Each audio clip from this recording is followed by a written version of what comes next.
Faly miarabantsika tsara ravindray tratra ity talata maraina fa 20 volana Jolay ity.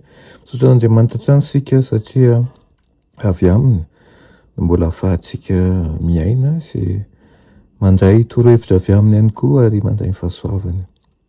Raiso zava-dehibe ho anao trany satria tsy mahalala ny ampitso tokoa sika. Alohan'ny hidirantsika raha amin'ny mofinainana io dia vavaka sika. Itomba-Andriamanitra tolotrainao ny teran'ny laza ny asa sy ny voninahitra.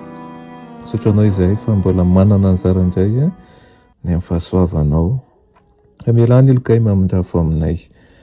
Aoka ny fahazavanao hitaratra anay ka azavy izahay ary tsy mety avy aminay aoka Tompo esorinao. Ka soloanao vaovao ary miangavy anao indrindra mindrafo aminay. Mitenena raha io fa voninkainao anao zahay. Aminaran'i Jesosy. Amen. Teny mofinainantsika androany dia manao sekoly ny tokantrano. Nalaina amin'ny ohabolana 2:20 manao hoe zaro amin'izay lalana tokony alehan'ny zaza ka na rehefa antitra azy izy dia tsy hiala amin'izany. Amen. Tokony hanapa-kevitra tahaka an'izao isika ray sy isika reny. Hitandrina ny lalàna marina andeha amin'ny fahitsian'ny foko ao anatin'ny tranoko ao. Ny ray aman-dreny no mpampianatra voalohan'ny zanany. Ary ihany koa amin'ny alalan'ireo lesona omeny dia samy mandray fanabeazana na ny ray aman-dreny na ny zanaka.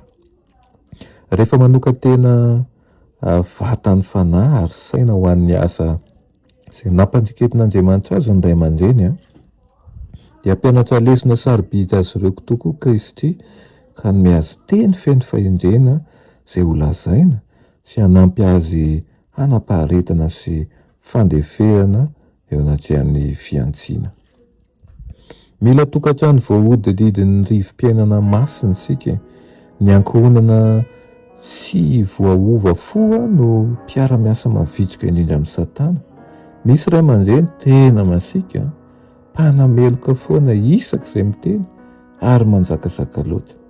Ny hafa indray dia tena manao tsirambina sy mampiata loatra indray ka mamela an'izany anaraka ny lalàn'ny tsy fankatoavana mandra-pahatanteraka izy ireo hanao zava-dratsy.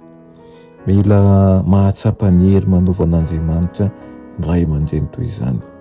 Ny fanomezana vahana ny fahatezerana na ny tsy firayana feno fitiavan-tena ihany koa dia mahatonga ny zanaka tsy ho mendrika amin'ity fiainana ity sy amin'ilay ho avy.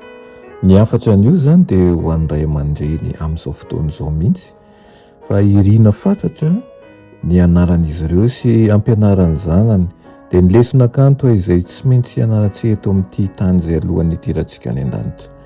Apetrao ilay fanontaniana amin'izay rehetra ataonareo manao hoe ahoana no anampiany izany ny zanako ho vonona ho any amin'ireo fitoerana amboaran'i Kristy ho an'izay ty azy.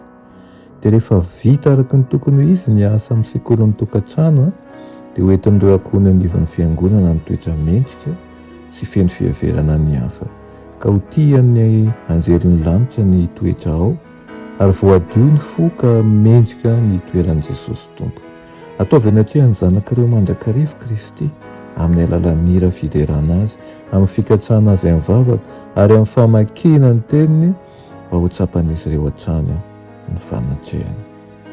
Iriko indrindra mba ho Kristy nivon'ny tokantrano misy antsika ka Kristy mihitsy no hitaiza isika ihany koa voataiza ao anatin'izany ka voavidin'ny rany Kristy amin'ny fahafenony koa tahaka antsika ray aman-dreny ireo zanantsika ireo. Amen. Vavaksika misaotra indrindra iray hoany amin'ny teninao izay niraisinay an'io. Ampianaro izay Tompo hanana fanatrehatena sy hanana fitiavana an'ireo zanakay ka tonga azy ireo hitondra azy ihany koa ahatsinjo ny fitiavanao ary mba ho tanjona indrindrany dia tsy amin'izao tontolo izao fa ny hahatratra ny lanitra izay fatolotra ao anay. Anaran'i Jesosy. Amen.